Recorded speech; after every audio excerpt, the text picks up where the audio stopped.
Mulai hari ini, semua rekeningmu sudah kubekukan. Sekarang kamu miskin tak punya apa-apa lagi, kata suamiku, di meja makan. Biarkan saja sampah sepertinya memang pantas diperlakukan seperti itu, timpal ibu mertuaku. Mereka tertawa, memintaku bersujud. Aku hanya diam.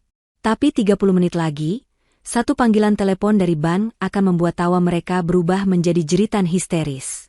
Sebelum ceritanya dimulai, silakan tulis di kolom komentar dari daerah mana saja teman-teman yang menonton cerita ini. Jangan lupa like dan subscribe agar channel ini bisa semakin berkembang dan bisa mempersembahkan cerita yang lebih menarik lagi. Udara di ruang makan terasa berat, begitu kental dengan ketegangan hingga rasanya bisa dipotong dengan pisau. Padahal, semua tampak sempurna di permukaan. Meja kayu jati solid yang panjang berkilauan di bawah cahaya lampu kristal mewah. Piring-piring porselen mahal tertata rapi, dihiasi hidangan ala restoran bintang 5. Aroma steak panggang berpadu dengan wangi samar bunga lili yang diletakkan di tengah meja. Namun bagi Novita, semua kemewahan ini terasa seperti penjara yang dingin. Ia duduk tegak, mengenakan gamis sederhana berwarna kalem, dengan hijab yang membingkai wajahnya dengan rapi. Kontras yang mencolok dengan dua orang di hadapannya. Di seberang meja, Ghani, suaminya, duduk seperti raja di singgasananya. Ia mengenakan kemeja sutra mahal yang kancing atasnya sengaja dibuka, memamerkan jam tangan mewah yang harganya bisa membeli sebuah rumah sederhana. Di sampingnya, Ibu Hilda, ibu mertuanya, bergelimang perhiasan. Gelang emas berderet di lengannya, dan kalung berlian besar berkilau di lehernya, seolah bersaing dengan lampu kristal di atas mereka. Keduanya tampak sangat puas malam ini. Mereka saling melempar senyum licik, senyum persekongkolan yang membuat perut Novita terasa mual. Novita tahu persis apa arti senyum itu. Ini adalah malam penghakiman untuknya. Novita menunduk, menatap piringnya yang masih nyaris penuh. Ia hanya mengaduk-aduk salad di piringnya tanpa berniat memakannya. Selera makannya sudah hilang sejak 3 hari lalu. Sejak ia melihat Ghani dan Ibu Hilda berbisik-bisik intens di ruang kerja, lalu tertawa keras saat melihat Novita melintas. Mereka mengira ia bodoh. Mereka mengira ia tidak tahu apa-apa. Selama 5 tahun pernikahan mereka, Novita telah memainkan perannya dengan sempurna. Istri yang patuh, sederhana, dan sedikit kampungan. Seseorang yang berasal dari keluarga biasa-biasa saja, yang beruntung dipersunting oleh Ghani, pengusaha muda yang sedang naik daun. Itulah narasi yang selalu didengungkan Ghani dan Ibu Hilda kepada semua orang. Kenyataannya, Novita menahan senyum pahit. Kesederhanaan adalah pilihan, bukan paksaan. Hijab yang ia kenakan adalah prinsip, bukan keterbelakangan. Dan, keluarga biasa, yang selalu mereka hina, adalah pemilik salah satu konglomerasi terbesar di negeri ini. Sebuah fakta yang sengaja ia kubur dalam-dalam, demi mencari ketulusan. Ia ingin dicintai apa adanya, bukan karena harta yang ia miliki. Ia ingat pesan almarhum ayahnya, harta adalah pelayan yang baik, tapi tuan yang buruk. Nak, jangan biarkan itu menguasaimu, atau menguasai orang yang kamu cintai. Ujilah hati seorang pria dengan kesederhanaanmu. Novita telah menguji Ghani. Dan malam ini, adalah malam pengumuman hasil ujian itu. Ghani telah gagal total. Makanannya tidak enak. Novita? Suara Ibu Hilda memecah keheningan. Nadanya sinis, seperti biasa. Atau kamu sudah tidak berselera lagi makan makanan mahal? Mungkin sebentar lagi kamu harus terbiasa makan nasi aking. Ghani terkekeh. Biarkan saja, Bu. Mungkin dia sedang bersedih. Wajar saja, ini malam terakhirnya makan di meja ini. Novita mengangkat wajahnya. Ia tidak menangis. Ia tidak menunjukkan ketakutan. Ia hanya menatap kedua orang itu dengan mata yang tenang. Ketenangan yang justru membuat Ghani merasa terhina. Dia ingin Novita memohon, menangis, atau setidaknya terlihat hancur. "Kenapa kamu diam saja?" bentak Ghani, akhirnya meletakkan sendok dan garpunya dengan kasar. Bunyinya nyaring di atas piring porselen, membuat suasana semakin tegang. "Ghani, jaga sikapmu," tegur Ibu Hilda, tapi matanya jelas-jelas menikmati pertunjukan itu. "Ah, persetan dengan sikap." Ghani menatap Novita dengan kebencian yang murni. "Aku sudah muak, Novita. Muak dengan wajah polosmu. Muak dengan kesederhanaan palsumu. Muak menjadi suami dari wanita yang tidak selevel denganku." Novita masih diam. Ia hanya menunggu. Ghani tersenyum sinis. "Baiklah. Karena kamu sepertinya tidak mengerti bahasa halus, mari kita bicara langsung ke intinya." Ia menyandarkan tubuhnya di kursi, melipat tangan di dada.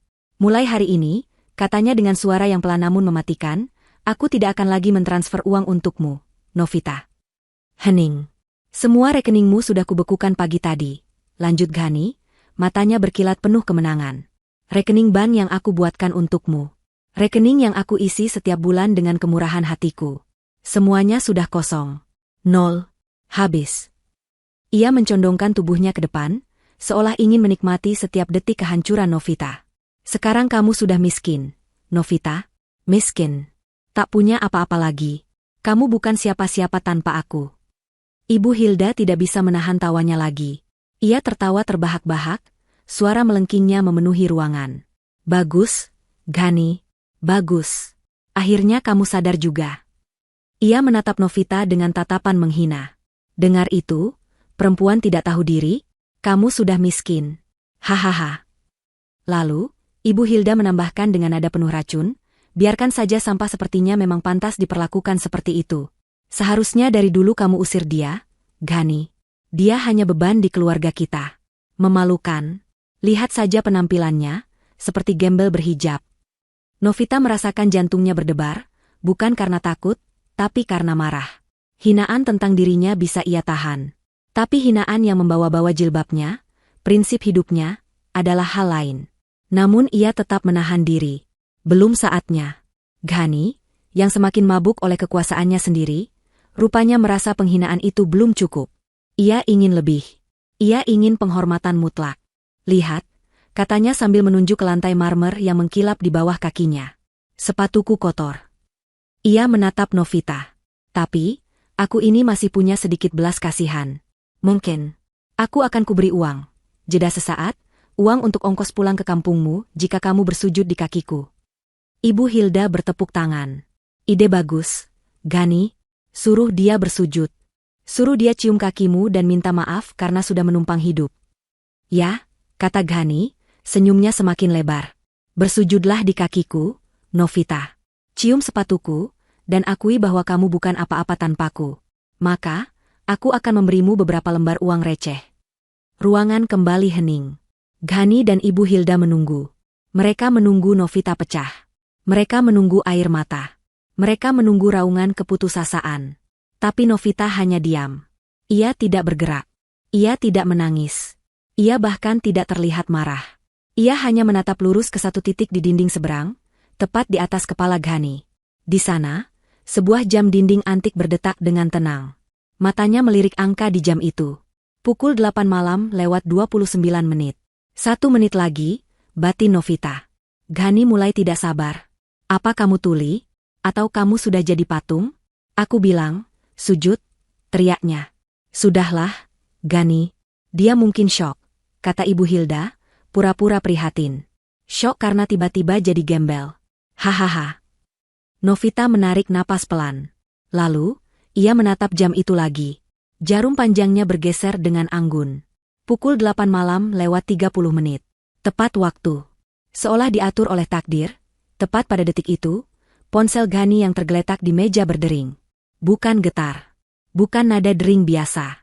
Ini adalah nada dering khusus yang ia pasang untuk panggilan-panggilan paling penting, nada dering yang berbunyi seperti trompet kemenangan. Ghani tersentak. Ibu Hilda berhenti tertawa. Ghani melirik ponselnya. Awalnya ia kesal karena ada yang mengganggu momen kemenangannya. Tapi kemudian, matanya terbelalak. Nama yang tertera di layar bukanlah nama sembarangan. Kepala Bank Sentral. Bacanya pelan, nyaris tak percaya. Ibu Hilda terkesiap. Bank Sentral? Ada apa mereka meneleponmu? Nak? Pasti karena bisnis besarmu. Ghani langsung menegakkan tubuhnya. Arogannya kembali dalam sekejap. Ini pasti berita baik. Mungkin proyek terbarunya disetujui. Ia berdeham, melirik Novita dengan tatapan, lihat ini aku orang penting. Ya, halo? Dengan Ghani di sini, katanya dengan suara yang dibuat berwibawa, mencoba mengabaikan getaran aneh di tangannya. Novita menunduk, menyembunyikan senyum tipis yang mulai terbit di bibirnya. Permainan dimulai. Ghani mendengarkan. Ekspresi angkuh di wajahnya perlahan luntur. Senyumnya kaku. Matanya mulai menunjukkan kebingungan. Maaf, apa maksud Anda? Hening sejenak saat ia mendengarkan suara di seberang sana. Ditarik, tanyanya, suaranya naik 1 oktav. Jaminan ditarik. Ghani mendengarkan lagi, dan wajahnya mulai berubah warna. Dari angkuh, menjadi bingung, lalu menjadi putih. Pucat pasi. Keringat dingin mulai mengalir di pelipisnya. Seluruh aset dibekukan, bisiknya, lebih kepada dirinya sendiri. Rumah ini, mobil, rekening. Tidak mungkin. Ia mencengkeram tepi meja. Bagaimana bisa? Bagaimana bisa jaminan utama dicabut? Teriaknya ke telepon. Seketika, dia menoleh ke arah Novita. Tatapannya bukan lagi tatapan penghinaan, melainkan tatapan teror murni.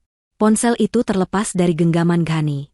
Benda mahal itu jatuh dengan bunyi gedebuk pelan di atas taplak meja yang tebal, namun di telinga Ghani dan Ibu Hilda, bunyinya seperti ledakan bom. Suara kecil dari seberang sana masih terdengar. Halo? Halo, Pak Ghani? Sebelum akhirnya panggilan itu terputus. Tapi Ghani tidak peduli. Dia tidak lagi melihat ponselnya. Matanya terpaku pada Novita, istrinya yang selama ini dia anggap bodoh, tidak berdaya, dan miskin. Ibu Hilda, yang tidak mengerti apa yang terjadi, mulai panik melihat reaksi putranya. Ghani, ada apa? Nak, apa yang mereka katakan? Kenapa wajahmu pucat sekali? Cecarnya, mengguncang-guncang lengan Ghani. Ghani tidak merespon ibunya. Dia masih menatap Novita. Napasnya memburu. Apa yang kamu lakukan? Desisnya. Suaranya serak, nyaris tak terdengar. Ini bukan lagi suara angkuh seorang raja yang baru saja menjatuhkan hukuman. Ini adalah suara ketakutan. Novita, untuk pertama kalinya malam itu, bergerak.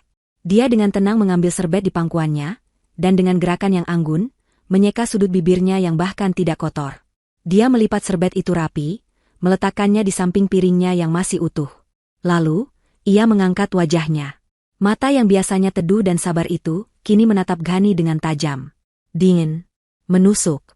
Aku? Tanyanya, suaranya terdengar jelas dan mantap di ruangan yang tiba-tiba senyap itu. Aku tidak melakukan apa-apa, Ghani. Jangan bohong, teriak Ghani, memukul meja dengan kepalan tangannya, membuat piring dan gelas berdentang. Panggilan itu. Pembekuan aset. Jaminan dicabut. Ini pasti perbuatanmu. Ibu Hilda akhirnya mengerti arah pembicaraan. Semua bencana ini terjadi tepat setelah Novita menatap jam. Perempuan sialan, jerit Ibu Hilda, berdiri dari kursinya dengan wajah memerah karena marah. Kamu pakai sihir, ya? Kamu guna-guna anak saya? Kamu. Tenang, Bu, sela Novita. Suaranya tetap tenang, namun mengandung otoritas yang membuat Ibu Hilda terdiam seketika. Tidak ada sihir di sini. Hanya ada kebenaran. Novita berdiri dari kursinya. Posturnya tegak. Hijabnya yang rapi membingkai wajahnya yang tenang namun penuh kekuatan. Tiba-tiba, dia tidak lagi terlihat seperti istri sederhana yang teraniaya. Dia terlihat seperti seseorang yang memegang kendali. Kamu benar, kata Novita, menatap langsung ke mata Ghani yang ketakutan.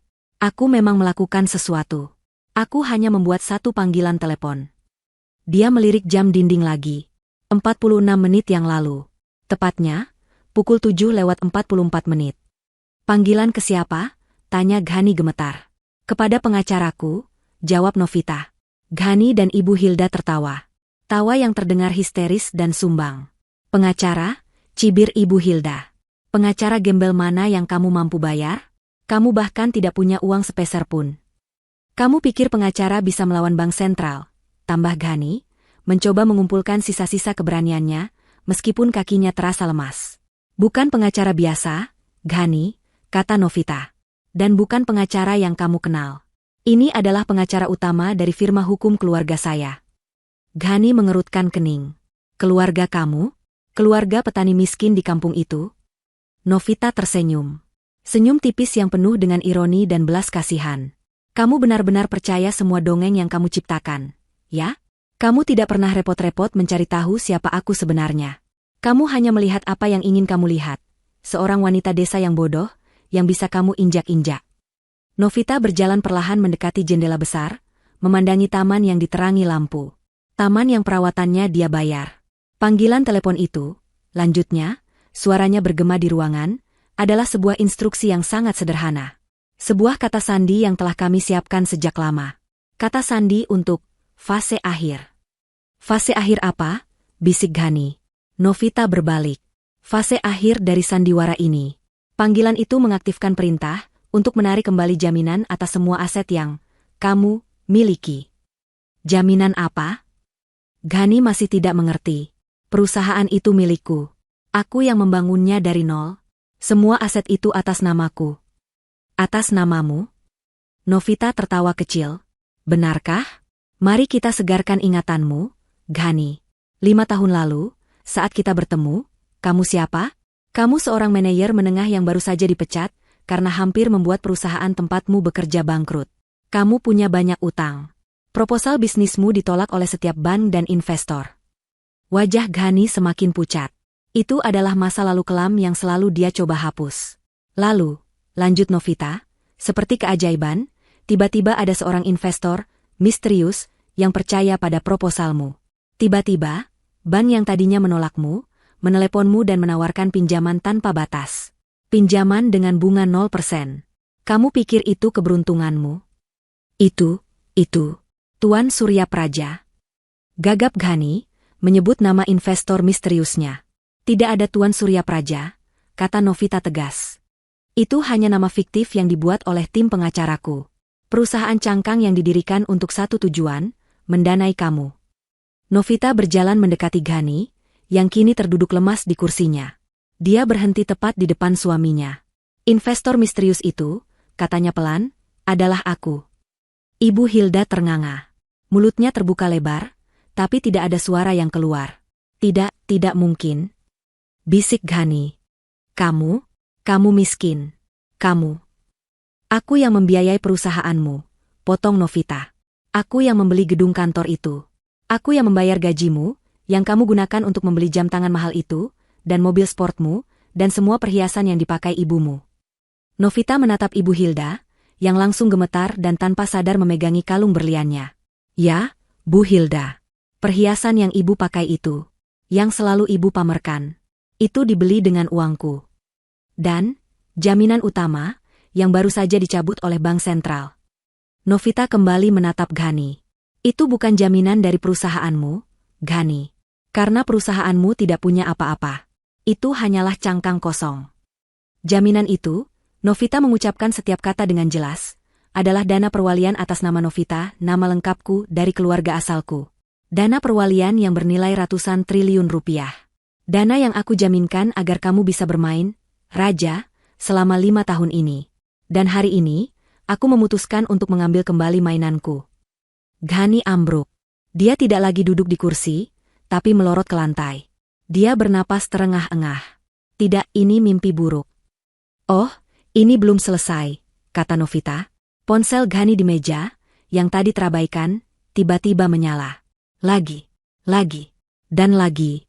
Bukan panggilan, tapi rentetan notifikasi pesan singkat. Dengan tangan gemetar, Ghani meraih ponselnya. Matanya membelalak membaca pesan-pesan yang masuk bertubi-tubi. Bank A, kartu kredit Anda ditolak. Saldo tidak cukup. Bank B, penarikan cek ditolak. Rekening dibekukan. Bank C, pengajuan pinjaman darurat Anda ditolak.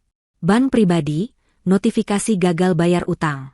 Tindakan penyitaan akan dilakukan.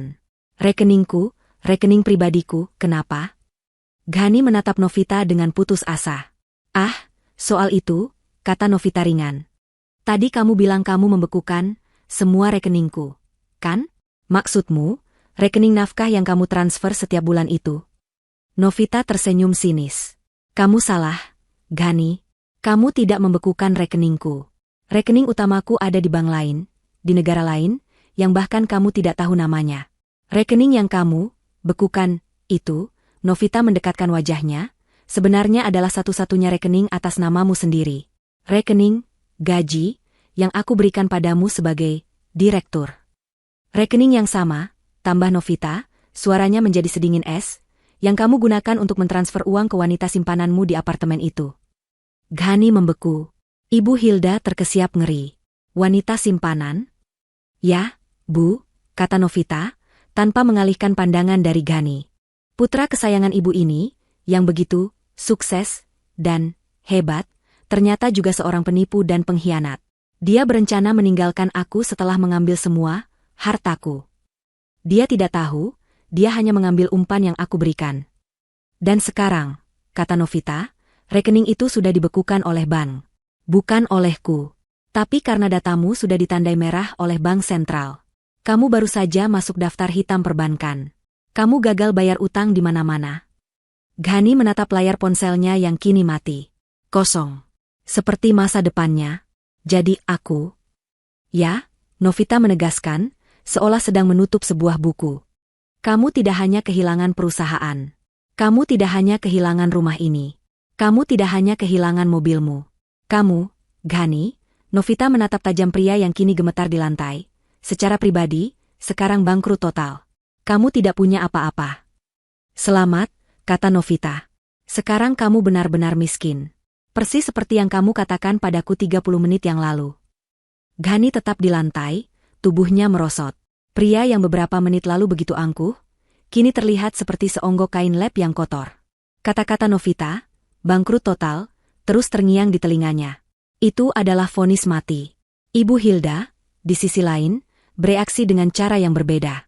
Setelah beberapa detik terdiam, matanya memerah. Ini bukan lagi kemarahan yang sombong, ini adalah kemarahan seekor hewan yang terluka.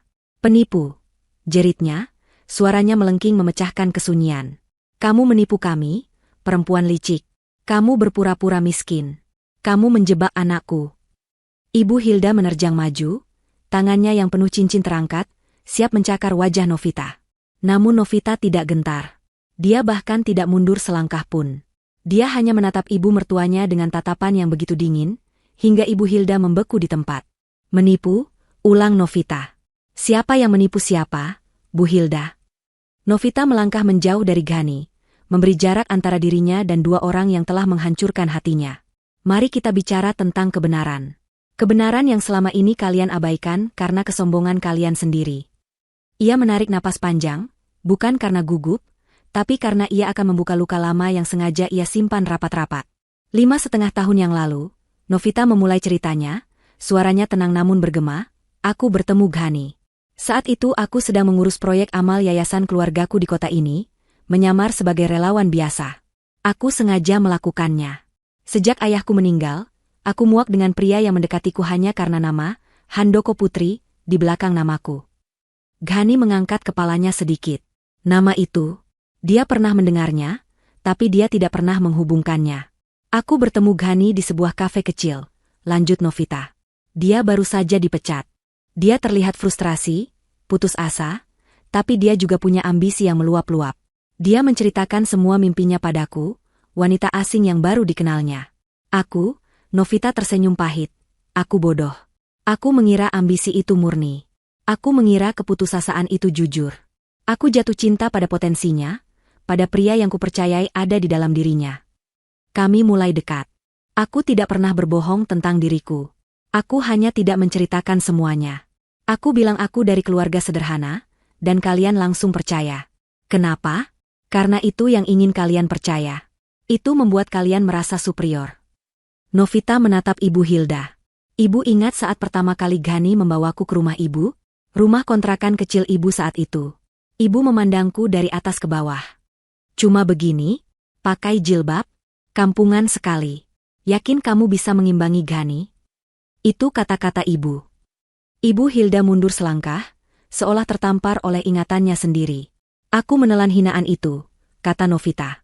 Saat kami memutuskan menikah, aku meminta pernikahan yang sederhana. Kalian setuju, bukan karena kalian rendah hati, tapi karena kalian tidak punya uang untuk pesta mewah. Ibu mengeluh sepanjang acara. Memalukan, kata ibu. Menikah dengan gembel, pestanya juga seperti gembel. Lalu, tatapan Novita beralih ke Ghani, yang kini menatapnya dengan campuran ngeri dan secercah pemahaman yang terlambat. Karir, cemerlang MU dimulai. Setelah menikah, kamu mencoba membangun bisnis. Dan kamu gagal. Gagal total. Kamu ditipu rekan bisnismu. Utangmu menumpuk di mana-mana. Kamu pulang dalam keadaan mabuk, menangis seperti anak kecil. Kamu bilang kamu akan bunuh diri. Ghani memejamkan matanya, tidak ingin mengingat aib itu. Saat itulah aku melanggar prinsipku, bisik Novita. Aku tidak tahan melihatmu hancur. Aku ingin menyelamatkan suamiku. Aku ingin memberinya harga diri. Jadi, aku menciptakan Tuan Surya Praja, investor malaikat dari Singapura. Tidak. Bisik Ghani. Ya, Ghani. Itu aku. Melalui tim pengacaraku. Aku mendirikan perusahaan cangkang bernama PT Cahaya Mentari. Perusahaan itulah yang membeli 95% saham perusahaanmu, Ghani Jaya Perkasa. Nama yang konyol, tapi aku biarkan kamu memilihnya. Dana segar mengalir. Utangmu lunas dalam semalam. Bank-bank yang dulu menolakmu, tiba-tiba mengejarmu. Tentu saja mereka mengejarmu. Novita tersenyum sinis, karena aku menaruh dana jaminan triliunan rupiah di bank induk mereka. Mereka akan memberikan apapun yang Presiden Direktur Ghani minta. Kesuksesan datang begitu cepat. Lanjut Novita, suaranya datar. Dan itu mengubahmu. Pria ambisius yang kukenal menghilang. Gantinya adalah monster sombong yang duduk di depanku malam ini. Kamu mulai menghinaku. Kamu bilang aku pembawa sial. Kamu bilang aku tidak selevel denganmu, si pengusaha sukses. Dan ibu, Novita menoleh lagi ke Ibu Hilda, yang kini bersandar di dinding untuk menopang tubuhnya. Ibu adalah orang yang paling menikmati kesuksesan palsu itu. Ibu meminta rumah mewah ini. Aku membelikannya. Ibu meminta mobil Eropa. Aku membelikannya. Ibu meminta perhiasan, tas bermerek, liburan ke luar negeri. Aku memberikannya.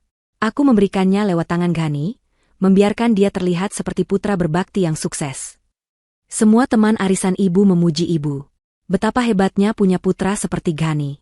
Dan ibu akan tertawa, lalu melirikku yang sedang menyajikan minuman, dan berkata, "Ah, sayangnya dia menikah dengan perempuan tidak berguna ini.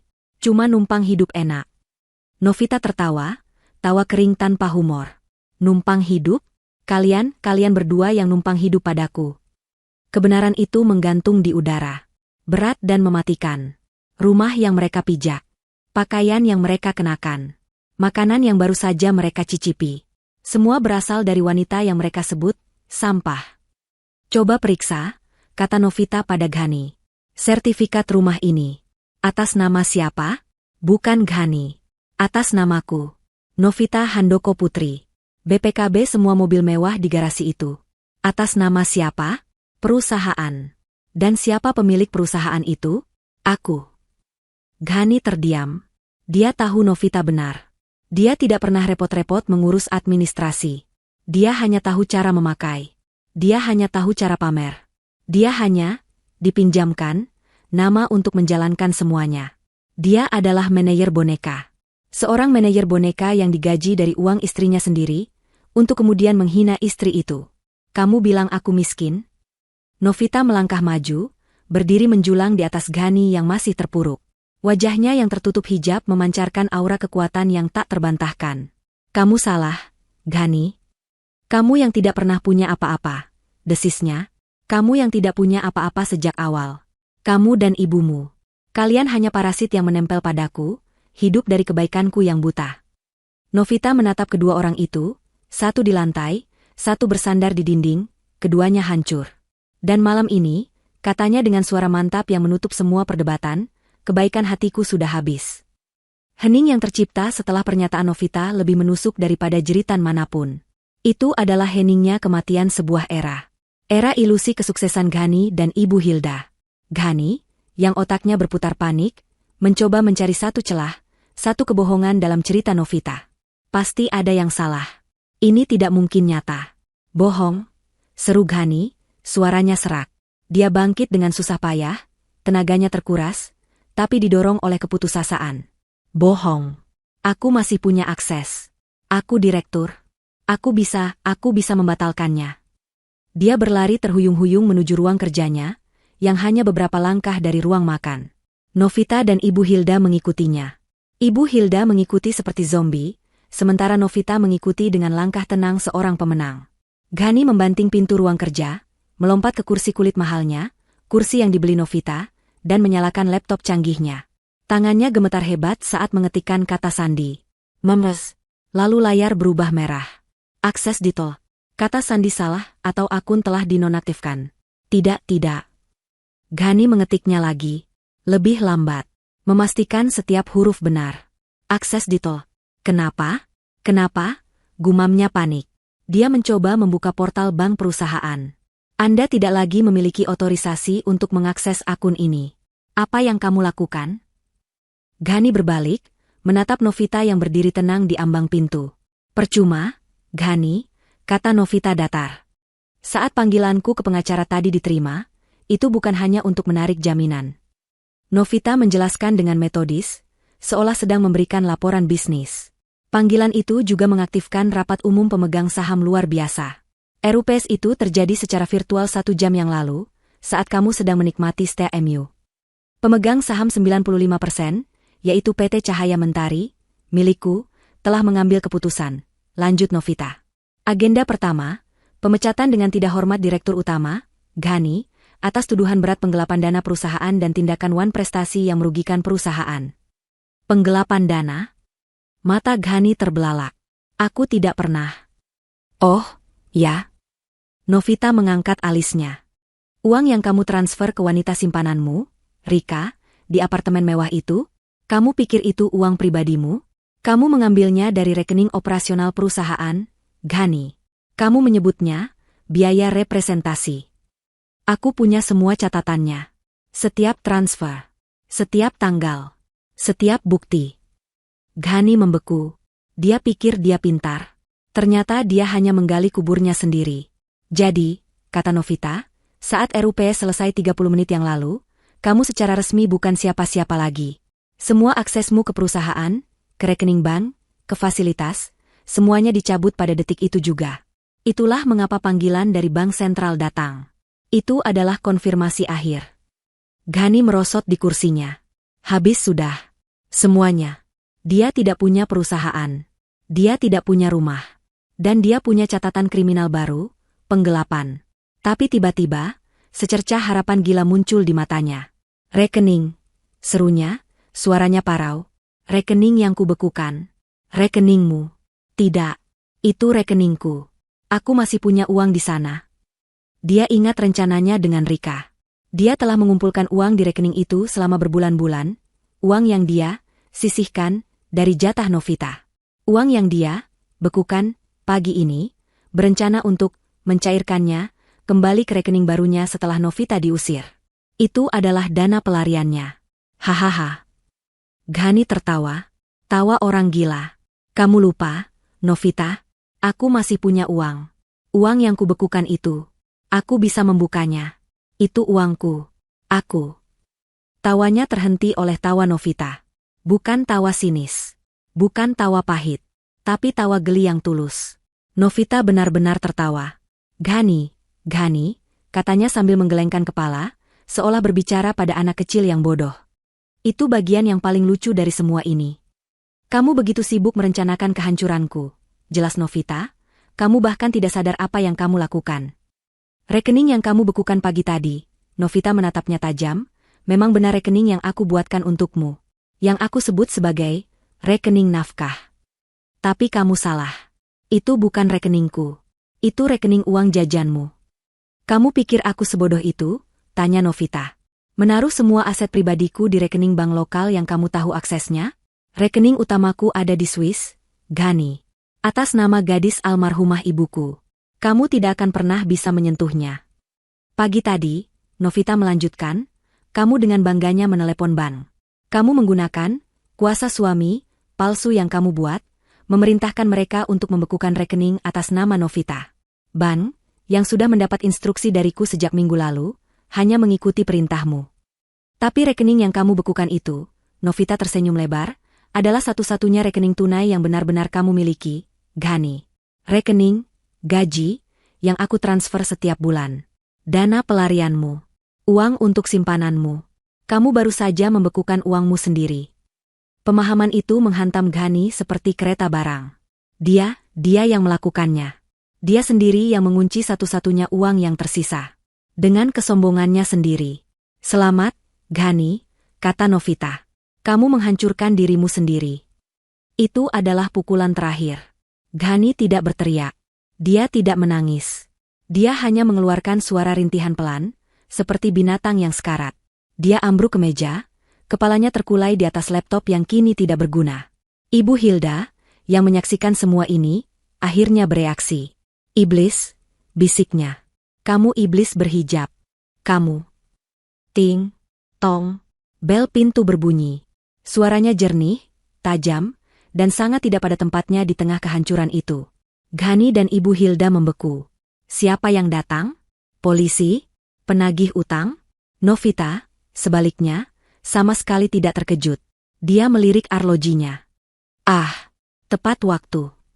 Seorang asisten rumah tangga, yang gajinya dibayar Novita dan tahu persis apa yang terjadi, berlari kecil membukakan pintu. Beberapa saat kemudian, 3 orang pria masuk ruang makan, lalu berjalan tegap menuju ruang kerja. 2 di antara mereka bertubuh tinggi besar, mengenakan seragam keamanan berwarna hitam, lengkap dengan ARPC. Wajah mereka datar tanpa ekspresi. Orang ketiga berjalan di antara mereka. Dia mengenakan setelan jas termahal yang pernah Ghani lihat, jauh lebih mahal dari jas miliknya. Dia membawa koper kulit hitam yang ramping. Wajahnya dingin dan profesional. Dia adalah pengacara Novita. "Selamat malam," kata pengacara itu. Suaranya tenang, namun memenuhi ruangan. Dia mengabaikan Ghani yang terkulai di meja, dan Ibu Hilda yang gemetar ketakutan. Dia hanya menatap lurus ke depan. "Tuan Ghani?" "Nyonya Hilda," tanyanya, memastikan identitas mereka. Ibu Hilda hanya bisa mengangguk lemah. Pengacara itu mengangguk sekali. "Saya di sini mewakili klien kami, Nyonya Novita Handoko Putri." Dia sengaja menekankan nama lengkap itu, nama yang kini terdengar seperti lonceng kiamat bagi Ghani. Sesuai dengan dokumen hukum yang sah, lanjutnya, dan pencabutan jaminan aset yang telah dieksekusi, properti ini beserta seluruh isinya kini secara resmi telah kembali ke tangan pemilik tunggal, yaitu klien kami. Dia melirik Ghani, lalu ke Ibu Hilda. "Sesuai instruksi klien kami, Anda berdua," katanya dengan jelas, "diminta untuk meninggalkan properti ini." Ibu Hilda tersentak. "Meninggalkan? Sekarang?" Pengacara itu melirik jam tangan platinumnya. "Sekarang. Anda berdua diberi waktu 1 jam untuk mengemasi barang-barang pribadi Anda. Hanya pakaian. Tidak ada yang lain." "Jam Anda," katanya, menekan tombol di arlojinya, "dimulai sekarang." 1 jam. Kata-kata pengacara itu menggantung di udara, dingin dan tak terbantahkan. Ghani tetap terkulai di kursinya, jiwanya seakan telah tercerabut dari raga. Dia hancur. Tapi Ibu Hilda, dia berbeda. Dalam sepersekian detik, ketakutan di matanya berubah menjadi amarah histeris. Ini bukan hanya tentang rumah. Ini tentang status. Ini tentang arisan. Ini tentang wajahnya di hadapan teman-temannya. "Tidak," jeritnya. "Kamu tidak bisa melakukan ini. Ini rumah anakku. Ini rumahku. Aku tidak akan pergi." Pengacara itu bahkan tidak menoleh padanya. Dia hanya memberi isyarat kecil dengan dagunya. Salah satu petugas keamanan berwajah datar itu melangkah maju. "Nyonya, mohon kerjasamanya," katanya dengan suara berat tanpa emosi. Melihat pria besar itu mendekat, seluruh kesombongan Ibu Hilda runtuh. Amarahnya menguap, digantikan oleh kepanikan murni. Dia tahu dia tidak bisa melawan. Ghani sudah tamat. Bank sudah memblokir mereka. Pria berseragam ini nyata. Kehilangan ini nyata. Tiba-tiba, dia menyadari satu-satunya orang di ruangan itu yang bisa menghentikan ini semua. Satu-satunya orang yang ternyata memegang semua kartu. Matanya beralih ke Novita, yang berdiri diam mengamati pemandangan itu. Wajah Ibu Hilda, yang beberapa menit lalu penuh dengan cemoohan, kini berubah drastis. Itu adalah topeng permohonan yang menyedihkan. "Novita?" Suaranya bergetar. "Nak?" Kata, "Nak," itu terdengar sangat menjijikan keluar dari mulutnya. Ibu Hilda tersandung kakinya sendiri saat dia bergegas maju, melewati pengacara, melewati Ghani yang tak bergerak. Dia jatuh berlutut di depan Novita. Bukan sekadar berlutut. Dia bersujud. Tut. Lututnya yang rapuh menghantam lantai marmer dengan keras. "Novita sayang. Ibu mohon." Ibu Hilda menangis. Air mata sungguhan mengalir di pipinya yang dipenuhi riasan mahal. Dia meraih ujung gamis Novita dengan kedua tangannya yang gemetar. Tangan yang penuh dengan cincin berlian yang dibeli dengan uang Novita. "Ibu salah, Nak. Ibu salah." Isaknya. "Ibu hilaf. Tadi itu ibu cuma bercanda." "Iya, bercanda. Kamu tahu kan, ibu sayang sama kamu seperti anak sendiri." Novita hanya menatapnya. Wajahnya tetap tenang, seolah sedang menonton pertunjukan drama yang buruk. "Ini semua salah Ghani." Ibu Hilda melanjutkan, kini menyalahkan putranya sendiri dalam keputusasaannya. Dia yang meracuni pikiran ibu. Dia yang bilang kamu tidak berguna. Ibu hanya ikut-ikutan. Tolong, nak, maafkan ibu.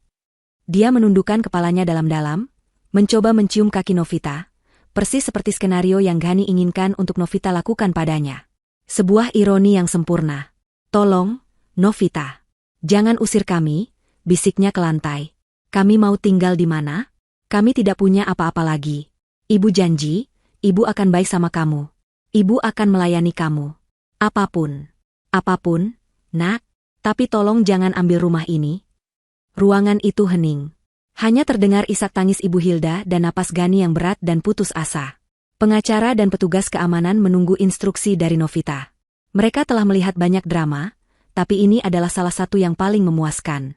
Novita akhirnya angkat bicara. Suaranya pelan, tapi memotong tangisan Ibu Hilda seperti pisau bedah. Bangun, Bu Hilda. Ibu Hilda mengangkat wajahnya, matanya penuh harapan. Apakah Novita luluh?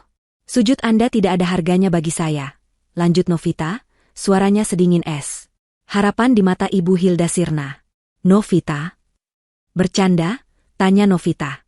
Ibu pikir, menghina saya, menyebut saya, sampah, di depan suami saya sendiri, itu sebuah candaan. Ibu tidak bermaksud. Oh, ibu sangat bermaksud, potong Novita. Dia merogoh saku gamisnya dan mengeluarkan ponselnya. Dia sudah menduga momen ini akan tiba. Dia telah bersiap. Tangannya menekan layar. Sebuah suara memenuhi ruangan itu. Suara yang jernih, melengking, dan penuh kebencian. Itu adalah suara Ibu Hilda sendiri. Biarkan saja sampah sepertinya memang pantas diperlakukan seperti itu. Seharusnya dari dulu kamu usir dia, Ghani. Dia hanya beban di keluarga kita. Memalukan. Lihat saja penampilannya, seperti gembel berhijab. Rekaman itu berakhir. Ibu Hilda membeku. Wajahnya berubah pucat pasi. Dia tidak tahu Novita merekamnya. Ghani, yang tadinya terkulai, kini menatap Novita dengan ngeri. Wanita ini telah merencanakan segalanya. Novita memasukkan kembali ponselnya. Sampah, katanya, mengulangi kata-kata Ibu Hilda. Memang tidak pantas tinggal di rumah mewah, kan, Bu?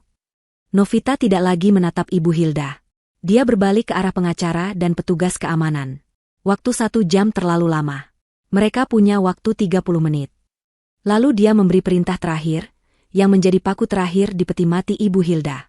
Tolong pastikan, kata Novita dengan suara yang jelas, semua barang bermerek di kamar beliau, tas, sepatu, pakaian, dan terutama, Novita menatap tangan Ibu Hilda yang masih mencengkeram gamisnya. Semua perhiasan yang ada di brankasnya dan yang sedang dipakainya, ditinggal. Tidak. Ibu Hilda menjerit, bukan lagi tangisan memohon, tapi jeritan kesakitan murni. Itu milikku. Itu semua milikku. Ghani membelikannya untukku. Pengacara itu melangkah maju dengan tenang. Maaf, Nyonya Hilda. Kami sudah melacak semua pembelian itu. Dia membuka kopernya dan mengeluarkan selembar dokumen. Semua barang mewah tersebut dibeli menggunakan kartu kredit korporat atas nama PT Ghani Jaya Perkasa, dengan kode anggaran, fasilitas direksi. Karena perusahaan itu kini telah disita, lanjut pengacara itu, dan Tuan Ghani terbukti melakukan penggelapan dana, maka semua barang yang dibeli dengan fasilitas perusahaan adalah aset perusahaan yang sah. Aset itu akan dilelang untuk membantu menutupi kerugian. Dia menatap Ibu Hilda. Itu bukan milik pribadi Anda. Anda hanya dipinjami. Ini adalah pukulan yang lebih telak daripada kehilangan rumah. Rumah adalah tempat tinggal. Tapi barang-barang itu, tas Hermes, sepatu Louboutin, berlian itu adalah hidupnya. Itu adalah status sosialnya. Itu adalah harga dirinya. Jangan. Bisik Ibu Hilda, matanya terbelalak ngeri. Jangan ambil tasku, jangan ambil berlianku, kumohon jangan. Salah satu petugas keamanan mendekat. Nyonya, mohon lepaskan perhiasan Anda. Ibu Hilda menatap tangannya. Cincin. Gelang. Dia menatap lehernya. Kalung. Dia teringat wajah teman-teman arisannya yang memujinya. Dia teringat bagaimana dia memandang rendah mereka yang memakai perhiasan palsu. Sekarang, dia bahkan tidak akan punya yang palsu. Petugas itu mengulurkan tangan. Sekarang, Nyonya. Tidak. Pria itu tidak menunggu lagi. Dia meraih pergelangan tangan Ibu Hilda. Bukan dengan kasar, tapi dengan cengkeraman kuat yang tak bisa dilawan. Ibu Hilda menjerit saat petugas itu mulai membuka paksa gelang emasnya satu persatu. Kehilangan rumah, kehilangan uang, kehilangan status, kehilangan harga diri. Semuanya dalam satu malam. Itu terlalu berat. Semuanya hilang. Bisik Ibu Hilda. Matanya berputar ke belakang. Tubuhnya menjadi lemas. Dia jatuh pingsan di lantai marmer, tepat di kaki Novita. Novita menatap tubuh yang pingsan itu tanpa ekspresi. Pengacara itu mendesah, kesal karena ada penundaan. Bawa dia keluar, kata Novita dingin. Pingsan atau tidak, waktu mereka hampir habis. Perintah Novita adalah mutlak. Bawa dia keluar. Petugas keamanan itu tidak ragu sedikitpun. Dia tidak mencoba membangunkan Ibu Hilda. Dia dan rekannya hanya membungkuk, mengangkat tubuh Ibu Hilda yang lemas, entah benar-benar pingsan atau hanya pura-pura, seperti mereka mengangkat karung beras. Satu di bahu, satu di kaki. Mereka mulai berjalan keluar. Petugas ketiga beralih ke Ghani. Pria itu masih terduduk di kursinya. Matanya kosong, menatap laptopnya yang mati. Tuan Ghani, waktunya pergi. Ghani tidak merespon. Dia seperti patung lilin. Petugas itu tidak punya waktu untuk basa-basi. Dia mencengkeram lengan atas Ghani dengan kasar, menariknya berdiri. Kaki Ghani yang lemas nyaris tidak bisa menopangnya. Dia diseret, bukan berjalan. Kemeja sutranya yang mahal kini kusut dan ternoda oleh keringat dinginnya. Dimulailah perjalanan memalukan itu. Mereka diseret keluar dari ruang kerja, melewati ruang makan mewah tempat sisa-sisa steak mahal mereka masih tergeletak di piring. Mereka melewati ruang tamu utama, di bawah lampu kristal raksasa. Setiap langkah adalah pengingat akan apa yang telah mereka hilangkan. Novita, pengacaranya, dan asisten rumah tangga mengikuti di belakang, mengawal mereka seperti tahanan. Saat mereka sampai di pintu depan yang megah, dua petugas keamanan tadi sudah kembali setelah meletakkan Ibu Hilda di teras depan. Di dekat pintu, tergeletak dua buah koper.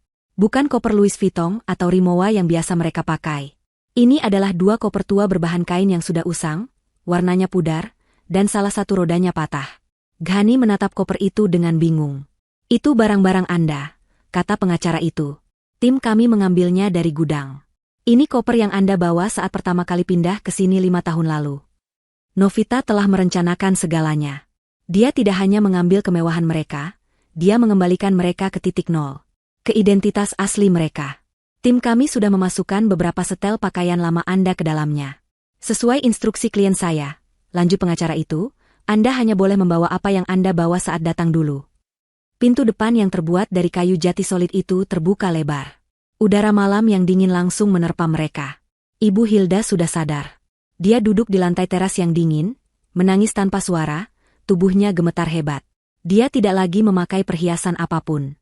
Lehernya, telinganya, pergelangan tangannya, semuanya telanjang. Dia terlihat tua dan kalah.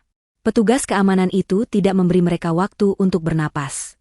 Ghani didorong keluar, tersandung, dan jatuh berlutut di samping ibunya. Bruk, bruk. Dua koper usang itu dilempar keluar, mendarat di dekat kaki mereka dengan bunyi yang menyedihkan. Ghani, rintih Ibu Hilda. Ghani. Klang. Pintu kayu jati yang berat itu ditutup. Suaranya final. Klah. Rangkaian kunci otomatis berbunyi, mengunci mereka di luar. Selamanya. Ghani dan Ibu Hilda kini berada di teras rumah mereka, mantan rumah mereka, hanya mengenakan pakaian mahal yang menempel di badan dan dua koper butut. Lampu taman yang indah masih menyala, menerangi kehancuran mereka.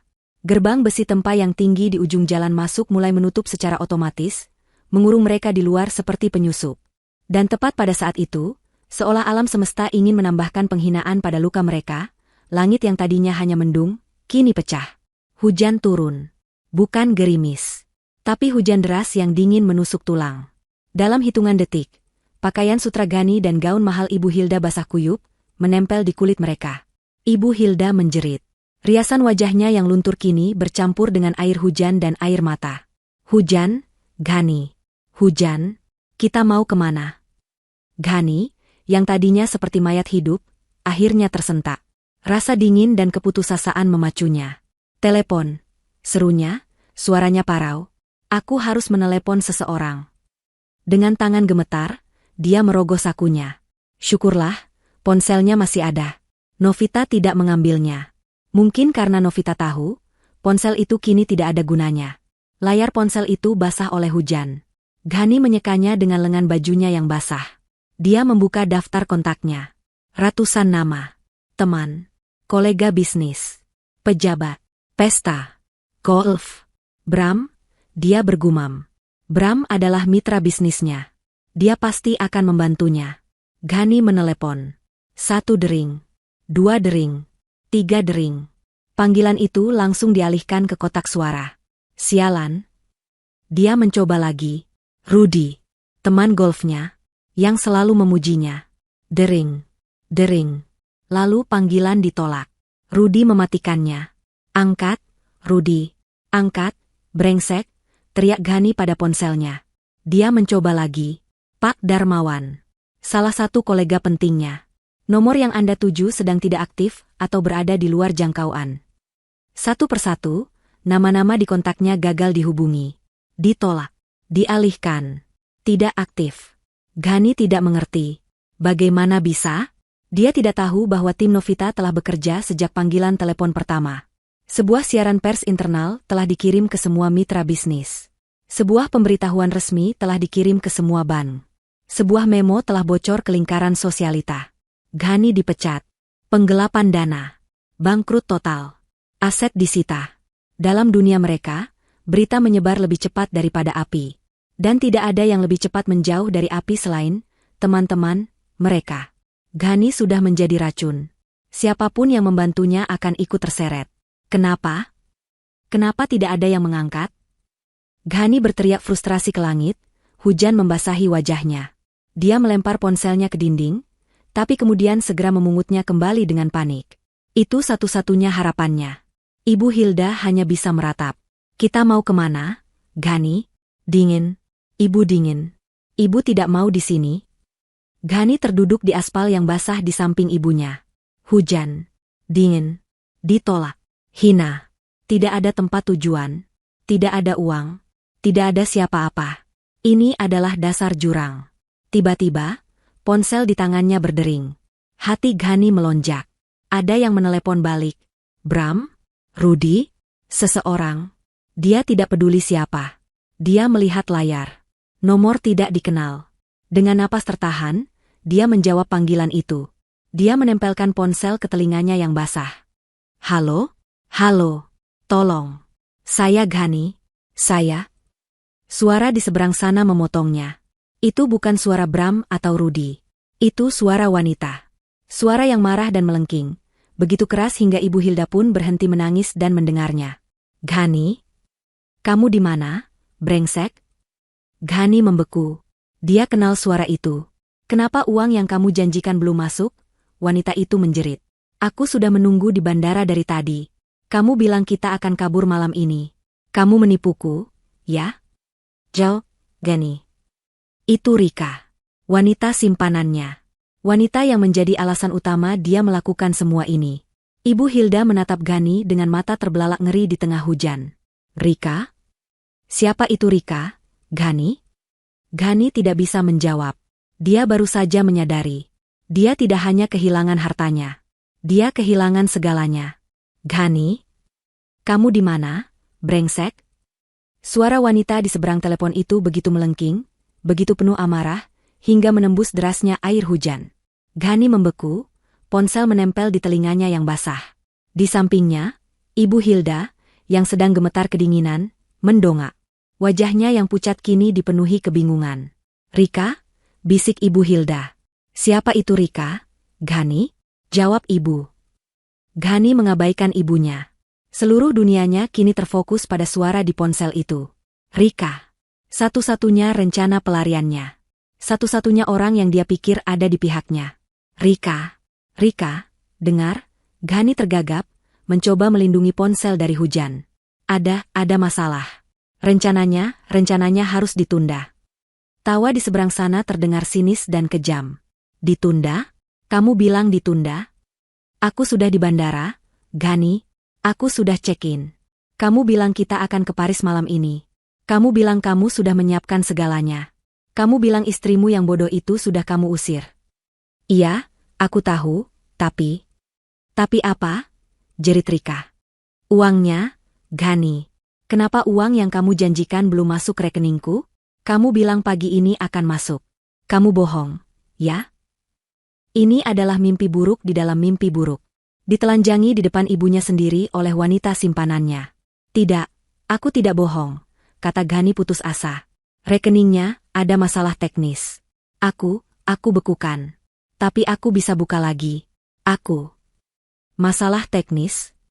Suara Rika tiba-tiba berubah menjadi dingin. Sangat dingin. Kamu masih mencoba membohongiku, Ghani? Bahkan sekarang? Apa maksudmu? Tanya Ghani, firasat buruk menusuk jantungnya. Kamu bangkrut, Ghani, desis Rika. Bangkrut? Total. Habis. Nol. Ghani merasa seolah paru-parunya berhenti bekerja. Bagaimana kamu tahu? Bagaimana aku tahu? Rika tertawa lagi, tawa yang menyakitkan. Karena istrimu. Istrimu yang bodoh, itu. Istrimu yang gembel berhijab, itu, seperti yang selalu kamu sebut. Jantung Ghani serasa diremas.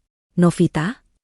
Setengah jam yang lalu, jelas Rika, suaranya penuh racun, aku mendapat email. Bukan email biasa. Email dari firma hukum terkemuka. Judulnya, Pemberitahuan untuk pihak terkait dalam kasus penggelapan dana Tuan Ghani. Ghani terhuyung. Dia hampir jatuh. Tidak. Oh, ya, Ghani. Istrimu yang luar biasa itu mengirimiku semuanya. Dia tahu tentangku. Dia tahu segalanya. Dia mengirimiku salinan laporan bank. Dia mengirimiku bukti kalau perusahaanmu itu miliknya. Bukti kalau rumahmu itu miliknya. Bukti kalau kamu cuma parasit yang hidup dari uangnya. Rika mengambil napas, suaranya kini bergetar karena amarah. Dia bahkan mengirimiku bukti transfermu. Uang yang kamu kirim padaku, uang yang kamu sebut, uangmu, ternyata uang curian dari perusahaan istrimu. Kamu menjadikanku penadah, brengsek. Semuanya terungkap. Novita tidak hanya menghancurkannya. Dia memastikan Ghani tidak punya tempat untuk lari. Dia meracuni satu-satunya sumur yang Ghani siapkan. Novita telah mempermalukannya di depan wanita yang Ghani pikir akan memujanya. Rika, itu tidak seperti itu, dia bohong. Dalih Ghani, suaranya lemah. Dia bohong? Email itu berisi surat perintah penyitaan aset dari bank. Itu berisi surat pemecatanmu. Itu berisi salinan laporan polisi yang dia buat atas penggelapan danamu, jerit Rika. Kamu pikir aku bodoh, Ghani? Sama seperti kamu pikir istrimu bodoh? Hening sejenak. Ghani tidak bisa berkata apa-apa. Hujan serasa menampar wajahnya. Kamu tahu, kata Rika, suaranya kini pelan dan mematikan. Aku mau denganmu karena uangmu. Aku mau menahan semua bualanmu, menahan semua hinaanmu pada istrimu, karena kamu menjanjikanku kehidupan mewah. Aku mau ke Paris, bukan ke terminal bus. Kamu bukan hanya penipu, lanjut Rika. Kamu pecundang. Pecundang terbesar yang pernah aku temui. Kamu pikir aku mau sama gembel sepertimu? Kamu tidak punya uang. Kamu tidak punya apa-apa. Rika, tunggu. Jangan pernah hubungi aku lagi, dasar penipu. Kle. Panggilan itu berakhir. Ghani menatap layar ponselnya yang kini gelap. Kosong. Harapan terakhirnya telah padam. Rika tahu dia bangkrut. Rika meninggalkannya. Dia tidak punya apa-apa. Tidak punya istri. Tidak punya simpanan. Tidak punya uang. Tidak punya rumah. Dia kini sendirian di tengah hujan deras. Basah kuyup, hancur, dan dia tidak sendirian. Ada ibunya. Ibu Hilda berdiri, tubuhnya gemetar bukan hanya karena dingin, tapi karena amarah yang luar biasa. Dia telah mendengar semuanya. Setiap kata. Kabur ke Paris. Uang untuk Rika. Wanita simpanan. Jadi, desis Ibu Hilda, suaranya serak. Itu rencanamu? Ghani menatap ibunya, matanya kosong. Bu? Kamu mau kabur? Tanya Ibu Hilda, suaranya naik. Bukan hanya mengusir Novita, tapi kamu juga mau meninggalkan ibumu? Ghani tidak menjawab. Itu adalah kebenaran yang telak. Rencananya dengan Rika tidak pernah melibatkan ibunya. Jawab ibu, Ghani, teriak Ibu Hilda, tangannya yang kurus kini memukul-mukul dada Ghani. Kamu mau meninggalkan aku di sini? Setelah aku membelamu? Setelah aku ikut menghina Novita demi kamu? Kamu mau membuang ibumu sendiri? Demi pelacur itu? Hentikan, Bu. Ghani mendorong ibunya, lebih karena kaget daripada marah. Ibu Hilda terpeleset di aspal yang basah dan jatuh terduduk. Tapi dia segera bangkit lagi, seperti singa betina yang terluka. Kurang ajar. Anak tidak tahu diuntung. Kamu korbankan ibumu sendiri. Ini semua salah ibu. Ghani akhirnya meledak. Semua frustrasinya, semua rasa malunya, semua kebenciannya, kini punya sasaran. Ibu yang selalu bilang Novita tidak berguna. Ibu yang selalu bilang aku pantas dapat yang lebih baik. Ibu yang selalu mendorongku untuk pamer. Ibu yang membuatku jadi seperti ini. Beraninya kamu menyalahkan ibu? Jerit Ibu Hilda. Kamu yang serakah. Kamu yang tidak pernah puas. Kamu yang berselingkuh. Ibu tidak pernah mengajarimu jadi pengkhianat. Ibu yang mengajariku jadi sombong, balas Ghani. Mereka bertengkar. Di sana, di pinggir jalan, di luar gerbang rumah mewah yang bukan lagi milik mereka. Di bawah hujan deras yang mengguyur tanpa ampun. Dua manusia yang beberapa jam lalu merasa seperti raja dan ratu, kini bertengkar seperti anjing jalanan memperebutkan tulang. Mereka saling berteriak, saling menyalahkan, saling mendorong. Ini salahmu. Tidak, ini salahmu. Gara-gara keserakahan ibu. Gara-gara kebodohanmu. Mereka adalah pemandangan yang menyedihkan. Dua koper usang tergeletak di samping mereka, basah kuyup. Mereka tidak lagi peduli pada hujan. Mereka tidak peduli pada dingin. Mereka hanya peduli pada siapa yang harus disalahkan atas kehancuran total ini. Aliansi mereka telah hancur. Mereka tidak hanya kehilangan harta. Mereka telah kehilangan satu sama lain. Sebuah mobil patroli polisi melintas pelan. Lampu birunya berputar, menyapu pemandangan menyedihkan itu. Petugas di dalamnya melihat sekilas. Dua orang gembel bertengkar di tengah hujan di depan gerbang orang kaya. Hal yang biasa. Petugas itu tidak berhenti. Dia hanya menambah kecepatan mobilnya, mengabaikan mereka. Bagi dunia, mereka kini tidak terlihat. Mereka hanyalah sampah yang terdampar, persis seperti sebutan yang Ibu Hilda berikan pada Novita. Beberapa minggu berlalu. Waktu tidak menyembuhkan luka mereka, waktu menggaraminya. Ghani dan Ibu Hilda tidak lagi berada di jalanan. Ghani, dengan sisa-sisa harga dirinya yang terakhir, berhasil menghubungi seorang sepupu jauh di kampung, berbohong tentang investasi gagal, dan meminjam sedikit uang. Cukup untuk menyewa sebuah tempat. Tempat itu adalah neraka. Bukan lagi rumah mewah dengan pilar-pilar tinggi. Ini adalah sebuah kamar kontrakan petak di gang sempit yang becek di pinggiran kota. Ukurannya 3 kali 4 meter. Hanya ada satu ruangan. Tempat itu adalah kamar tidur, ruang tamu, dan dapur sekaligus. Dindingnya terbuat dari triplek tipis, penuh noda jamur, dan catnya mengelupas di mana-mana. Hanya ada satu jendela kecil di dekat langit-langit yang nyaris tidak memberi cahaya, membuat ruangan itu selalu terasa pengap dan berbau apak. Kamar mandi? Tidak ada. Kamar mandi ada di luar, satu bilik kecil yang kotor dan bau, digunakan bersama oleh 10 keluarga lainnya. Setiap pagi, Ibu Hilda harus mengantre, berdesakan dengan buruh cuci dan kuli pasar, hanya untuk memakai toilet jongkok yang mampet. Ini adalah kehidupan baru mereka. Ini adalah dasar jurang. Bagi Ibu Hilda, ini adalah siksaan yang lebih buruk dari kematian. Dia, sang nyonya besar, kini tinggal di sarang tikus. Dia tidak bisa melakukan apa-apa. Dia tidak pernah mencuci piring seumur hidupnya. Dia tidak tahu cara menyalakan kompor sumbu. Dia hanya duduk di atas kasur kapuk tipis yang mereka beli, mengipasi dirinya dengan sepotong kardus, dan mengeluh. Panas, Ghani, rengeknya setiap jam. Panas sekali. Ibu tidak tahan. Baunya busuk. Kapan kita pindah dari sini? Diam, Bu, bentak Ghani. Kita tidak punya uang. Ini semua salahmu, balas Ibu Hilda. Kalau saja kamu tidak serakah. Kalau saja kamu tidak main perempuan. Pertengkaran itu menjadi musik latar kehidupan mereka. Mereka bertengkar setiap hari. Bertengkar saat bangun tidur. Bertengkar saat makan. Bertengkar saat mencoba tidur di tengah suara bising tetangga yang juga bertengkar di balik dinding triplek. Ibu Hilda yang dulu terawat kini terlihat mengerikan. Rambutnya yang biasa disasak tinggi di salon mahal, kini lepek dan berminyak. Dia tidak punya uang untuk cerambat. Kuku-kuku manikurnya yang cantik patah dan kotor.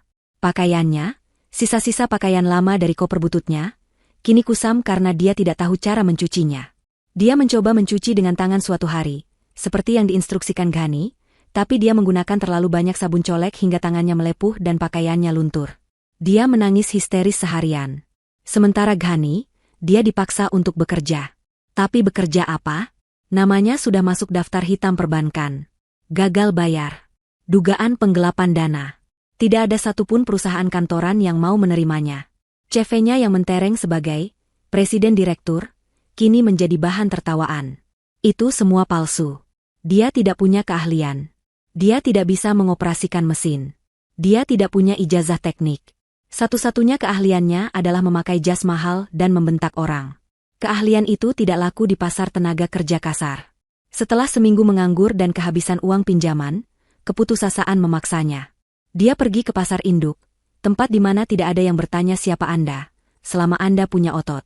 Ghani, pria yang dulu mengendarai Maserati, kini menjadi kuli panggul. Pekerjaan itu menghancurkannya. Di hari pertama, tangannya yang halus langsung melepuh dan berdarah karena mengangkat karung-karung beras dan peti-peti sayuran. Punggungnya serasa mau patah. Dia, yang biasa duduk di kursi kulit empuk di ruangan ber-AC, kini harus berpanas-panasan, bermandi keringat yang berbau asam, di bawah tatapan sinis mandor pasar. "Woi, banci," teriak sang mandor. "Angkat yang benar. Jangan kayak perawan. Cepat, lambat kau." Ghani hanya bisa menunduk dan menahan hinaan itu. Dia perlu uang.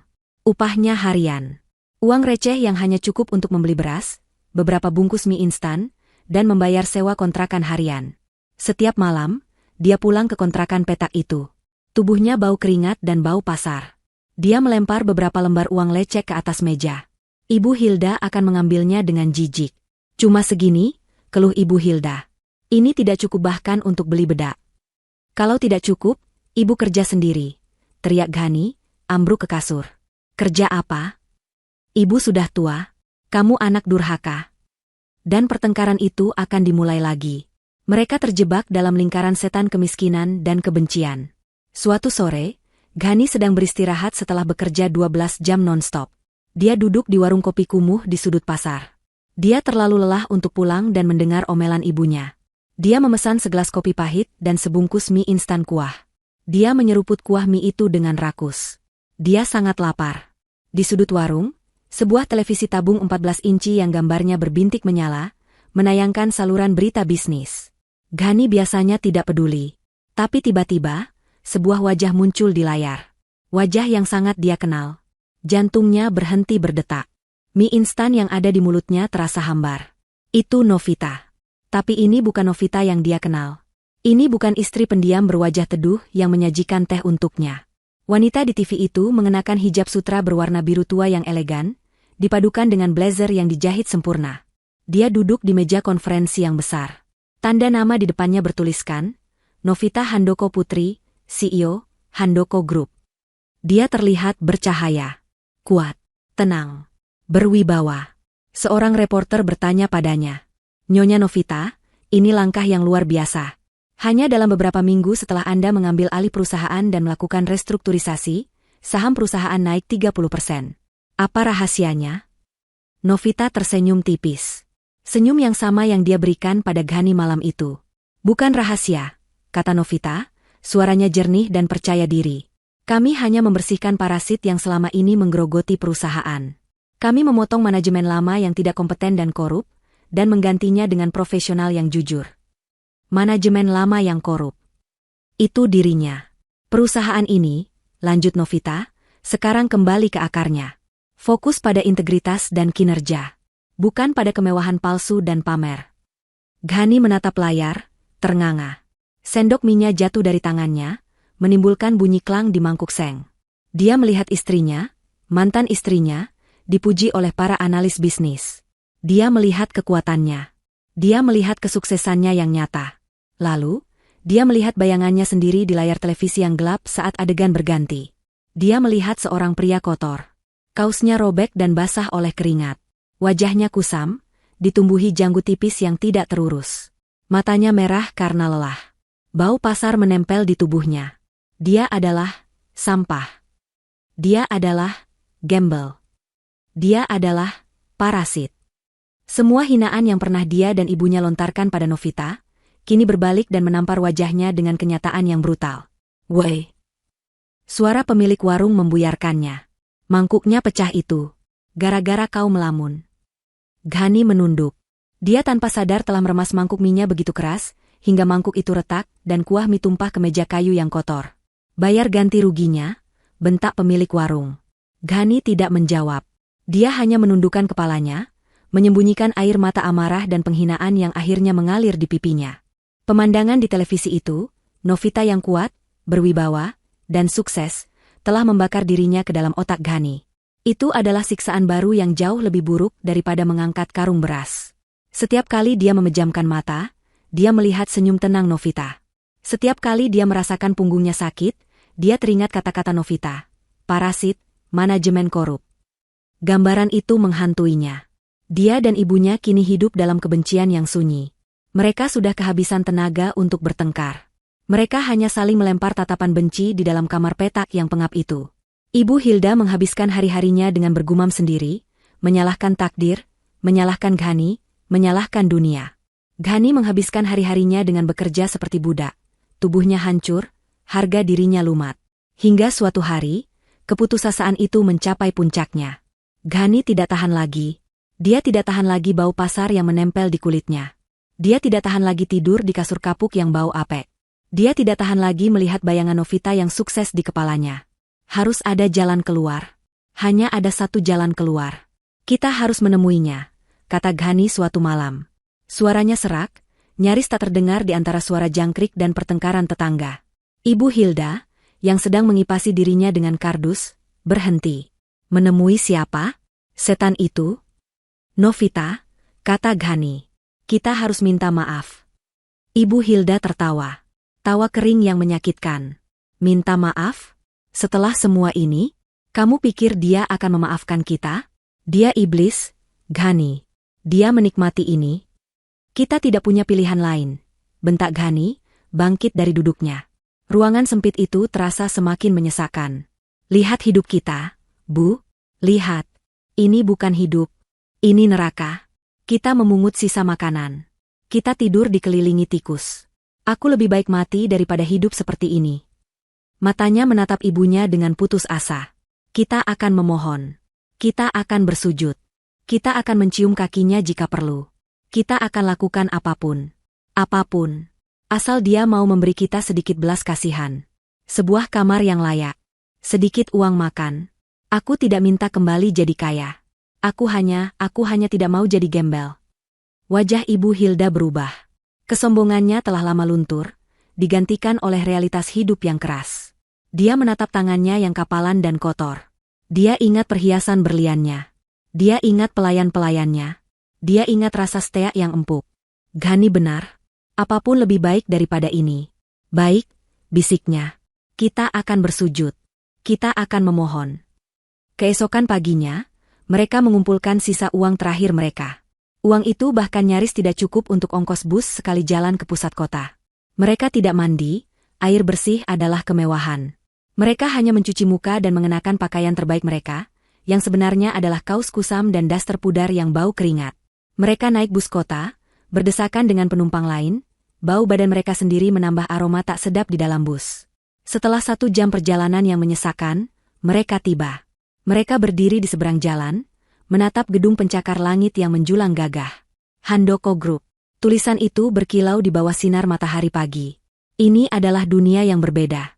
Dunia yang dulu mereka injak, kini terasa begitu asing dan menakutkan. Mereka menyeberang jalan. Saat kaki mereka yang bersandal jepit menginjak pelataran marmer lobi yang berkilauan, semua mata tertuju pada mereka. Karyawan-karyawan berdasi dan berpenampilan necis menatap mereka dengan jijik. 2 orang petugas keamanan yang tegap dan berseragam rapi langsung mencegat mereka, bahkan sebelum mereka mencapai pintu putar. Maaf, Pak, Bu. Ada keperluan apa?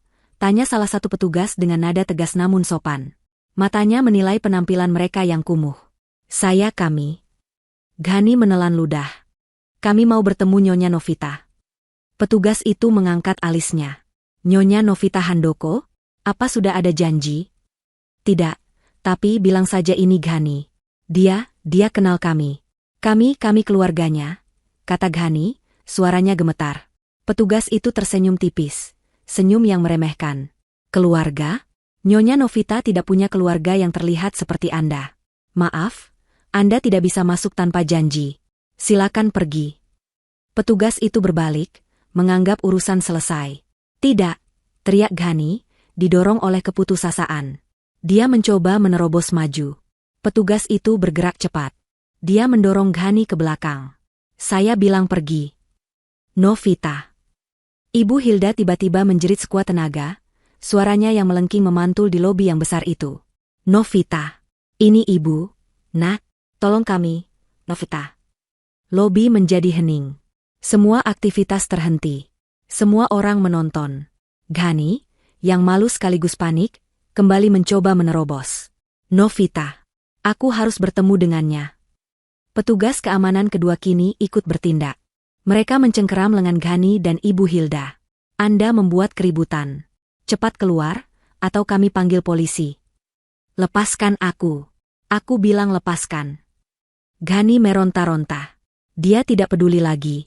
Ini kesempatan terakhirnya. Novita. Novita. Tolong, nak. Tolong ibu. Raung Ibu Hilda, air matanya bercucuran di wajahnya yang kotor. Keributan itu terdengar sampai ke ruang kontrol keamanan. Dan dari sana, diteruskan ke headset ajudan pribadi Novita. Novita saat itu sedang memimpin rapat dewan direksi di lantai 50. Ajudannya masuk dengan tenang, membisikkan sesuatu di telinganya sambil menunjukkan rekaman CCTV lobi di tablet. Novita melihat pemandangan itu. Ghani yang meronta, Ibu Hilda yang meraung di lantai lobi. Wajahnya tidak berubah. Tetap tenang. Para direktur lain menatapnya, bertanya-tanya. Novita menatap layar tablet itu sejenak. Lalu dia berkata pelan kepada ajudannya, bawa mereka ke ruang pertemuan kecil di lantai 45. Beri mereka minum. Suruh mereka tunggu. Ajudan itu mengangguk. Novita kembali menatap dewan direksi. Maafkan interupsi ini, bapak-bapak. Mari kita lanjutkan pembahasan mengenai ekspansi ke Vietnam. Ghani dan Ibu Hilda, yang sedang diseret keluar, tiba-tiba dihentikan. Petugas keamanan mendapat perintah baru. Ikut kami, kata mereka. Nadanya kini dingin dan resmi. Mereka dibawa melewati lobi, di bawah tatapan semua orang, menuju lift pribadi. Jantung mereka berdebar kencang. Apakah ini berhasil? Apakah Novita akan menolong mereka? Mereka tidak dibawa ke kantor CEO yang mewah. Mereka dibawa ke sebuah ruangan kecil tanpa jendela di lantai 45. Dindingnya kelabu.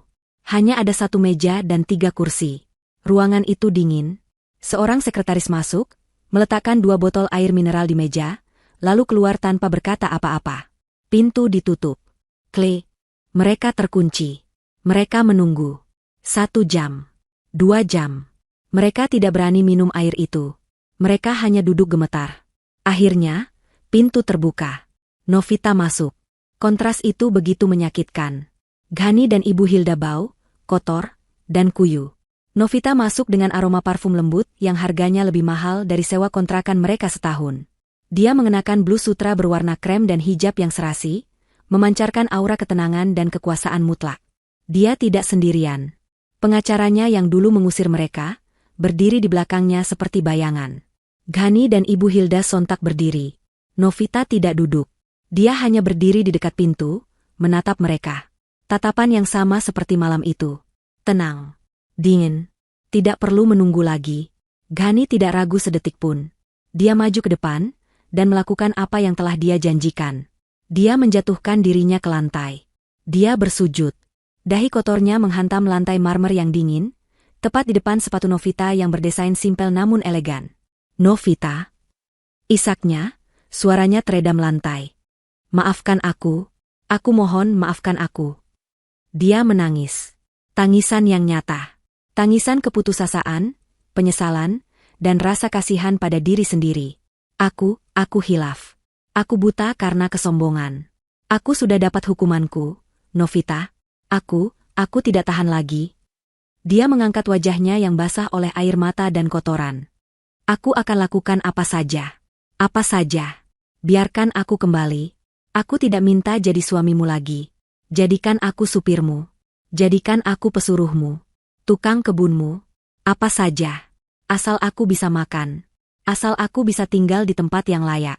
Aku mohon, Novita, aku mohon. Ibu Hilda, Melihat putranya bersujud, langsung menyusul. Dia berlutut, mencoba memegang kaki Novita. Kami salah, nak. Kami sudah dapat karmanya. Lihat kami sudah seperti binatang. Ibu mohon, Novita kasihanilah kami, isak Ibu Hilda. Beri kami kesempatan kedua. Beri kami tempat tinggal kecil saja. Di paviliun belakang. Kami tidak akan mengganggumu. Kami hanya ingin hidup, tolong. Kami tidak mau kembali ke neraka itu. Ruangan itu kembali hening. Hanya tangisan pilu Ghani dan Ibu Hilda yang terdengar. Novita menatap dua sosok menyedihkan yang tergeletak di kakinya. Dia membiarkan keheningan itu berlangsung lama. Sangat lama. Dia membiarkan mereka menggeliat dalam penghinaan mereka sendiri. Akhirnya, Novita berbicara. Suaranya tenang, datar, dan tanpa emosi. Dulu, katanya, di meja makan itu, kamu memintaku bersujud untuk mendapatkan uang receh, Ghani. Ghani mengangkat kepalanya. Matanya penuh harapan yang putus asa. Sekarang, lanjut Novita, kamu bersujud kepadaku untuk hal yang sama. Dia menatap Ghani, lalu beralih ke Ibu Hilda. Dia menatap mereka, benar-benar menatap mereka, untuk yang terakhir kalinya. Bedanya, kata Novita, suaranya sedikit mengeras. Dia mengabaikan mereka dan beralih ke pengacaranya. Surat perjanjian pesangonnya sudah siap? Pengacara itu mengangguk, menyerahkan sebuah map. Novita melemparkan map itu ke atas meja. Map itu mendarat dengan bunyi pelan. Itu, kata Novita. Itu adalah perjanjian cerai kita yang sudah sah, dan sebuah cek. Cek 1 kali. Ghani dan Ibu Hilda ternganga. Cek? Ghani merangkak, meraih map itu. Dia membukanya dengan tangan gemetar. Di dalamnya ada selembar cek. Tulisannya, 25 juta rupiah. Bagi mereka yang dulu kaya, itu uang receh. Tapi bagi mereka yang sekarang gembel, itu adalah harta karun. Itu uang pesangonmu, kata Novita. Gunakan itu untuk memulai hidup baru. Untuk pulang kampung. Untuk modal usaha kecil. Aku tidak peduli. Itu adalah uang terakhir yang pernah kalian lihat dariku. Novita, tapi kami? Ghani bingung. Dia mengharapkan lebih. Dia mengharapkan pengampunan, bukan uang pesangon. Ambil uang itu, kata Novita, suaranya kini setajam baja. Dan pergi. Jangan pernah tunjukkan wajah kalian lagi di depanku. Jangan pernah hubungi aku. Jangan pernah datang ke gedung ini lagi. Novita menekan tombol interkom di dinding. Keamanan, ke lantai 45. Novita, tunggu, seru Ghani, panik. Ini tidak cukup. Kami. Itu jauh lebih banyak daripada yang pantas kalian dapatkan, potong Novita. Pintu terbuka. 2 petugas keamanan yang sama di lobi tadi masuk. Tolong, kata Novita kepada mereka, antar Tuan Ghani dan Nyonya Hilda ini keluar. Lewat pintu belakang. Dan pastikan mereka tidak pernah bisa masuk ke gedung ini lagi. Selamanya. Novita, tidak. Jangan, teriak Ghani saat petugas keamanan mencengkeram lengannya. Iblis kau. Iblis. Ibu Hilda kembali menjerit, menyadari ini adalah akhir yang sesungguhnya. Ambil uangmu dan pergilah, kata Novita, membalikkan badannya. Dia tidak sudi melihat mereka lagi. Kamu akan menyesal, Novita. Kamu akan. Suara Ghani terputus saat pintu ditutup. Novita berjalan pelan menuju lift, pengacaranya mengikutinya. Di dalam lift yang sunyi, pengacaranya bertanya, Anda yakin, Nyonya? 25 juta? Setelah apa yang mereka lakukan? Novita menatap pantulan dirinya di dinding lift yang mengkilap. Wajahnya tenang. Itu bukan untuk mereka, katanya pelan. Itu untukku. Agar aku bisa tidur nyenyak. Tahu bahwa aku sudah memberi mereka kesempatan terakhir untuk berubah. Apa yang mereka lakukan dengan uang itu urusan mereka dengan Tuhan. Lift berdenting, terbuka di lantai 50. Novita melangkah keluar, kembali ke ruang rapat, kembali ke kehidupannya. Bab itu telah resmi ditutup. 1 tahun berlalu. Waktu telah menempa Novita menjadi sosok yang benar-benar baru. Di bawah kepemimpinannya sebagai CEO Handoko Group, perusahaan itu tidak hanya pulih, tetapi melesat bagaikan roket. Dia melakukan restrukturisasi besar-besaran. Semua kroni Ghani, para manajer korup yang hidup dari menjilat dan pamer kemewahan palsu, telah dibersihkan tanpa ampun. Dia menggantinya dengan tim profesional yang benar-benar bekerja berdasarkan kinerja dan integritas. Novita menjadi terkenal di dunia bisnis. Bukan karena kemewahannya, tetapi karena ketegasannya. Dia membuktikan bahwa seorang wanita berhijab, yang dulu diremehkan sebagai kampungan, bisa memimpin salah satu konglomerasi terbesar di negeri itu dengan tangan besi yang berbalut keanggunan. Dia menjadi inspirasi bukan lewat amal, tapi lewat aksi korporat. Dia dikenal berani mempromosikan para profesional wanita yang kompeten, banyak di antaranya juga berhijab, ke posisi-posisi puncak yang sebelumnya didominasi pria-pria sombong seperti Ghani. Dia membuktikan bahwa kesederhanaan dan etika adalah kekuatan, bukan kelemahan. Hari itu adalah hari yang cerah. Novita sedang dalam perjalanan menuju peresmian pabrik baru milik perusahaannya. Sebuah proyek ekspansi besar yang dia menangkan setelah mengalahkan 3 pesaing utama. Dia duduk dengan tenang di kursi belakang sedan mewahnya yang elegan. Bukan mobil sport mencolok yang norak, melainkan kendaraan yang mencerminkan statusnya. Tenang, kuat, dan berkelas. Sopirnya melaju dengan mulus, meninggalkan kawasan bisnis, menuju area industri di utara kota. Mobil berhenti di sebuah persimpangan lampu merah yang padat. Persimpangan ini terkenal macet dan kumuh. Terletak persis di sebelah pasar induk terbesar di kota. Bau busuk dari pasar samar-samar tercium bahkan di dalam mobil kedap suara itu. Novita, yang sedang meninjau dokumen di tabletnya, sedikit teralihkan oleh keributan hebat di luar jendela. Dia menoleh. Matanya menyipit, mencoba memfokuskan pandangan pada sumber keributan itu. Dan kemudian, dia melihatnya. Jantungnya tidak berdebar kencang. Tidak ada rasa kaget. Hanya ada rasa pengakuan yang dingin. Di sana, di bawah terik matahari yang menyengat, di antara debu jalanan dan lalat yang beterbangan, dia melihat seorang pria. Pria itu kurus kering. Kulitnya menghitam legam terbakar matahari. Dia hanya mengenakan kaos singlet yang sudah sobek dan kotor, serta celana pendek lusuh. Rambutnya gimbal tak terurus. Dia sedang mendorong gerobak besar yang penuh dengan karung-karung sampah sayuran. Dia adalah Ghani. Kini dia bekerja sebagai kuli panggul sekaligus pembersih sampah pasar. Lalu, Novita melihat sosok kedua. Seorang wanita tua duduk di atas tumpukan karung bekas di pinggir selokan yang kotor. Pakaiannya compang-camping dan kotor. Rambut putihnya yang tipis dan lepek mencuat kemana-mana. Wajahnya kusam, penuh keriput yang dilekati debu. Dia sedang sibuk mengais-ngais tumpukan sampah, memilah-milah botol plastik bekas dan sisa sayuran busuk untuk dikumpulkan. Itu adalah Ibu Hilda. Pertengkaran hebat itu terjadi di antara mereka berdua. Gerobak Ghani yang penuh sampah rupanya menyenggol karung yang sedang dipilah Ibu Hilda. "Mata kau di mana, bajingan?" jerit Ibu Hilda, suaranya serak dan kasar, seperti gagak. "Kau yang menghalangi jalan, perempuan tua gila," balas Ghani, suaranya parau karena debu dan kelelahan.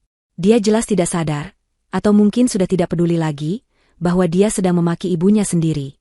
"Ini tempatku, wilayahku, pergi kau dari sini." Ibu Hilda melempar sebuah tomat busuk ke arah Ghani. Dasar pemulung tidak tahu diri. Ghani menggeram. Dia menendang salah satu karung Ibu Hilda, hingga isinya berhamburan ke jalan. Mereka saling berteriak, saling memaki, saling melempar sampah. Dua manusia itu kini bertengkar hebat. Bukan lagi memperebutkan rumah mewah atau berlian. Mereka bertengkar memperebutkan wilayah beberapa meter persegi di tumpukan sampah yang bau. Novita menyaksikan pemandangan itu. Dia ingat cek 25 juta rupiah yang dia berikan. Uang yang cukup untuk pulang kampung dan memulai hidup sederhana.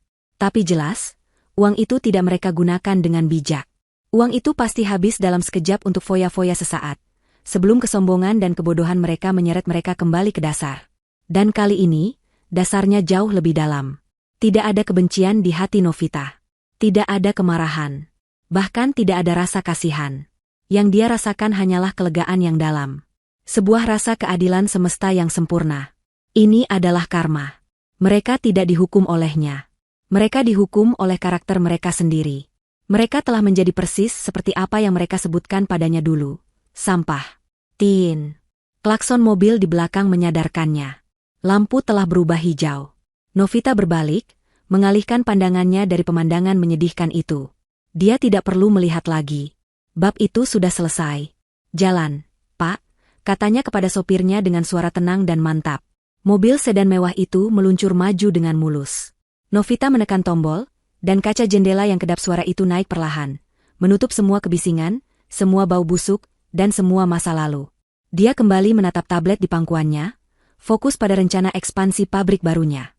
Dia melaju pergi menuju masa depannya yang cerah, menuju kerajaan bisnisnya, dan tidak pernah sekalipun menoleh ke belakang.